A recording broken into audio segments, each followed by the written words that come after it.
ফলতার আকাশে গেরুয়া আবির।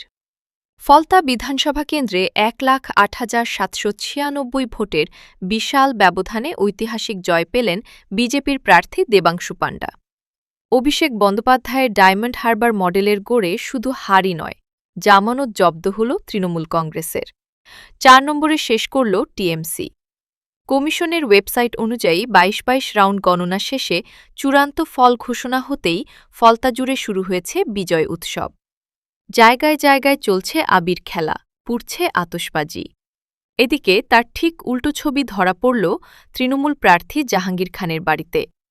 নিজেকে যিনি পুষ্পা বলতেন, সেই পুষ্পার বাড়িতে এখন শ্মশানের নিস্তব্ধতা। দরজায় তালা ঝুলছে, বাড়িতে কেউ নেই। যে গলি একসময় জাহাঙ্গীরের গলি নামে পরিচিত ছিল, সেই এলাকা ধরে হাঁকলেও শোনা যাচ্ছে না কোনো সাড়া শব্দ।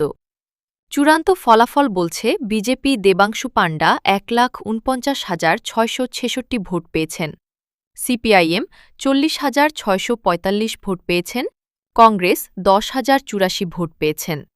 তৃণমূল কংগ্রেস জাহাঙ্গীর খান ওরফে পুষ্পা ৭,৭৮৩ ভোট পেয়েছেন। ১,০৮,৭৯৬ ভোটে জয়ী দেবাংশু পাণ্ডা। জামানত জব্দ হল তৃণমূলের প্রার্থী পুষ্পার।